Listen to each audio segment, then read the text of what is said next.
আপোনালোকে ইয়াত চাব পাৰিছে যিটো স্কুলৰ আপোনালোকৰ বিদ্যালয়ৰ টেবলেট টু টেবলেটত বৰ্তমানলৈকে আপোনালোকক ই ক্লাছৰুম আৰু ই পেড নামৰ এপ দুটা আপোনালোকক প্ৰি ইনষ্টল কৰি দি দিয়া হৈছে আপোনালোকৰ বিভাগৰ ফালৰ পৰা। গতিকে আপোনালোকে পোনপ্ৰথমতে ই ক্লাছৰুম এপটোত আপোনালোকে যাব, ক্লিক কৰিব। ক্লিক কৰাৰ পাছত আপোনালোকৰ মোবাইলত এনেকুৱা এটা ইণ্টাৰফেচ আপোনালোকে দেখিবলৈ পাব।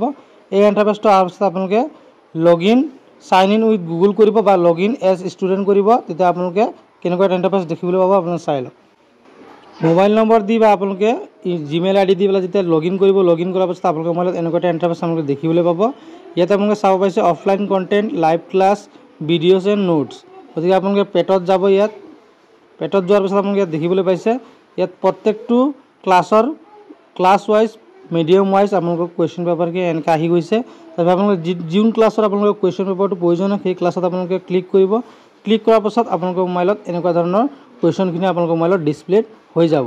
গতিকে ইয়াৰ পৰা আপোনালোকে বৰ্ডত লিখি দিব পাৰে, নতুবা আপোনালোকে প্ৰিণ্ট আউট কৰি ছাত্ৰ ছাত্ৰীক দিব পাৰে। Please like, subscribe and comment.